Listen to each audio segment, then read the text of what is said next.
For France, the tipping point was 2010. In Cape Town, a proud country's World Cup was undermined by chaos and overshadowed by acrimony amid player strikes and bureaucratic upheaval. Following the group stage defeat by Mexico, a furious showdown took place between head coach Raymond Domenech and striker Nicolas Anelka. Reports from France claimed Anelka called his manager a son of a whore. The French Federation dismissed Anelka from the competition and rebellion ensued. During an open training session, Patrice Evra came to blows with the fitness coach Robert Duverne and the French players marched off to the team coach and refused to train. France subsequently failed to beat the hosts South Africa and exited the competition at the group stage. In truth, the people of France are still to fall back in love with the national team.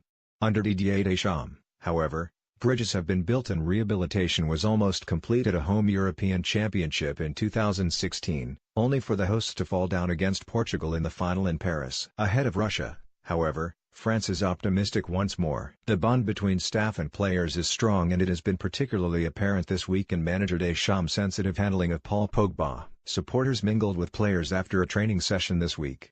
The social media content is inclusive and engaging. Deschamps spoke this week in a caring and fatherly manner about Pogba, suggesting the midfielder cannot be happy with his current situation at Old Trafford where he has been dropped by Jose Mourinho to the substitutes bench and is struggling to cope with the manager's tactical straitjacket. "I have a great deal of talks with our players at our training camps, to gauge their feelings," Deschamps said. Captain Hugo Lloris has also encouraged Pogba, describing him as a true leader in our team.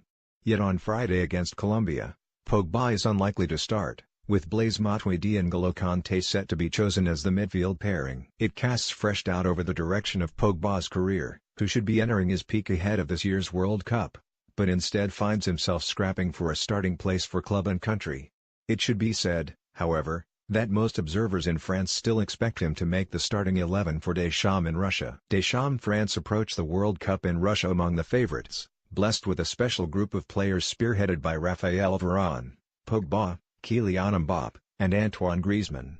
Ahead of the 2014 World Cup, Deschamps held a meeting with his players and invited them to read books by legendary Manchester United manager Sir Alex Ferguson and the basketball coach Phil Jackson. Evra and Laurent Koscielny keenly took up the suggestion, but many of the younger players took refuge in consoles. At the Clairefontaine Academy this week, the French players have been developing team spirit. The Triple Times F president Noël Le Graët visited for a special lunch with Deschamps and his players, and observers said he delivered a rousing monologue to motivate the squad. According to French newspaper Le Parisien, he then held private discussions with experienced heads Lloris and Matuidi and agreed that the players can take 30% of the federation's World Cup windfall, which promises to rise into the tens of millions if they reach the quarter-finals of the competition. When the French players reached the final of Euro 2016, they were reported to have received £220,000 each by way of bonus. At Clairefontaine, the morale among players is building nicely.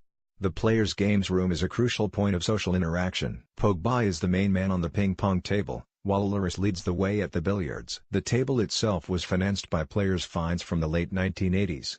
The table football was brought in by former Arsenal defender Mathieu Debuchy, who has a stake in a games company.